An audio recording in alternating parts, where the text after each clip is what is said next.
پہلے پہل تو فرما دیجیے گا کہ مردم شماری کے حوالے سے وزیر داخلہ کا یہ کہنا ہے کہ اگر یہ نوٹیفائی ہو گیا کاؤنسل آف کامن انٹرسٹ سے اپروو ہو گئے تو تنازعات بڑھ جائیں گے. پیپلز پارٹی کا کیا موقف ہے؟ پیپلز پارٹی کا موقف تو پارٹی مشاورت کے بعد دے گی. میری ذاتی رائے میں بتا سکتا ہوں کہ مردم شماری کا عمل نوٹیفائی ہو جانے کے باوجود بھلے یہ ایک آئینی تقاضا ہے لیکن اس سے پہلے الیکٹورل پروسیس شروع ہو چکا ہے. الیکشن کمیشن نے اپنی تیاریاں شروع کر رکھی ہیں. ابھی جو جماعتیں نئی مردم شماری کے تحت الیکشن کرانے کا کہہ رہی ہیں مہر ان جماعتوں کی طرف سے ہی مردم شماری پہ بہت بڑے سوالات اٹھائے جا رہے ہیں. ان کی تسلی کے لیے پہلے تو مردم شماری ٹھیک ہو, اس کے بعد نوٹیفائی ہو, اس کے بعد پھر 4 مہینے الیکشن کمیشن کو ملے, پھر 2 مہینے الیکشن کرانے کو, 4 مہینے کی حلقہ بندیوں کا پروسیس ہوتا ہے. تو یہ پاسبل نہیں ہے کہ 8-10 مہینے کے لیے الیکشن ڈیلے کر دیا جائے. جو بھی بات یہ کہہ رہا ہے اس کی بات میں ایک طرح آئینی اور قانونی رنگ ہے, لیکن پریکٹیکلی جو آئین کا یہ تقاضا ہے کہ عوام کے مینڈیٹ سے اسمبلیاں تشکیل پائیں. جو پنجاب اور کے پی کی اسمبلی تھی وہ مڈ ٹرم میں توڑی گئی, اس پہ تنازع تھا, اس پہ پارلیمان نے بھی اپنی رائے دی تھی, اس پہ عدالتوں میں بھی بحثیں چھڑی تھی, اس کے اوپر ساری جماعتیں ماسوائے پی ٹی آئی کے متفق تھیں کہ ایک صوبے میں ہونے والا الیکشن تباہی کا ہے.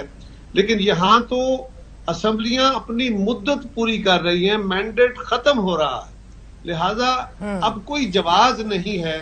اور مردم شماری کو جواز بنا کے اگر ہم کہیں کہ اس کی بنیاد پہ الیکشن ڈیلے ہو جائے, اچھا فرض کریں جو آپ نے اپنے انٹرو میں کہا کہ اگر صوبوں کی سیٹیں ایڈجسٹ کرنی ہے اور آئینی ترمیم کرنی ہے, میری رائے اس سے تھوڑی مختلف ہے لیکن بڑی معتبر اور مضبوط رائے یہ بھی ہے.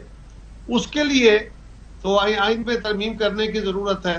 آئین میں ترمیم کرنے کے لیے 2/3 اسمبلی چاہیے, پارلیمان چاہیے, 2/3 پارلیمان ہے نہیں. اب کیا ہو سکتا ہے؟ اب صرف ایک راستہ ہے.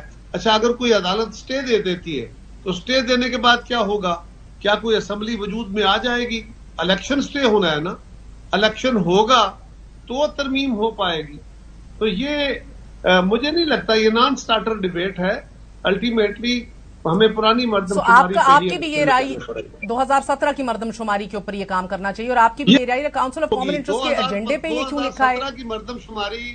2017 کی مردم شماری بھی متنازع تھی, اسی لیے 6 سال بعد یہ مردم شماری کرائی گئی.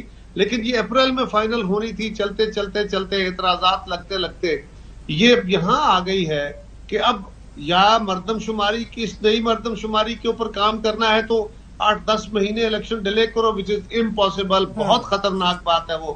لہذا مجھے نہیں لگتا کہ الیکشن میں یہ رستہ رکاوٹ کا بنے گا. اور قاہرہ صاحب, کیا یہ فیصلہ ہو گیا ہے کہ اگلا کیئر ٹیکر پرائم منسٹر جو ہے وہ کوئی ریٹائرڈ جج یا ٹیکنوکریٹ نہیں ہوگا بلکہ سیاست دان ہی ہوگا؟ فیصلہ تو کوئی نہیں ہوا ہے جی, آراء ضرور ہے.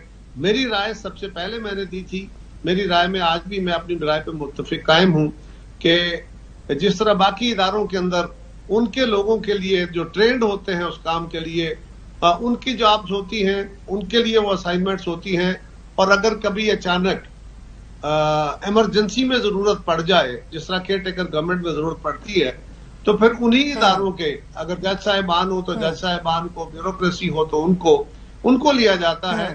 یہ سیاسی دفاتر ہیں وزیر اعظم کا, وزیر اعلیٰ کا, وزراء کا.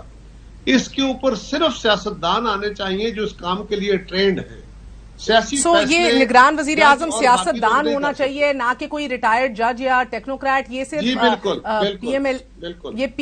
پی ایم ایل این کی رائے ہے, مگر اس سے آپ اتفاق کرتے ہیں, مگر آپ کہہ رہے ہیں کہ کوئی بیٹھ کے اس کے اوپر سب سے پہلے میں نے دی تھی اور میں اس رائے پہ کھڑا ہوں. جی آپ اپنے پہ کھڑے ہیں, مگر کوئی آپ ذرا غور کریں کہ ایک شخص, نہیں غور کر لیا, سمجھ گئی, مگر یہ حتمی فیصلہ نہیں ہوا, پارٹی کا فیصلہ اس کے اوپر نہیں ہے. آپ یہ میری ذاتی رائے ہے, میں نے پہلے سمجھ گئی شروع کرتے ہوئے کہا تو آپ جو جماعت پر فیصلہ کرے گی, نام بھی پیش کرنے ہیں, کاؤنٹ ڈاؤن شروع ہو گیا. آپ اس کو جو شخص یونین کونسل کا الیکشن نہیں لڑا نہ لڑ سکتا ہے, آپ اس کو پاکستان کے سب سے بڑے پولیٹیکل آفس پہ بٹھانے لگے ہیں.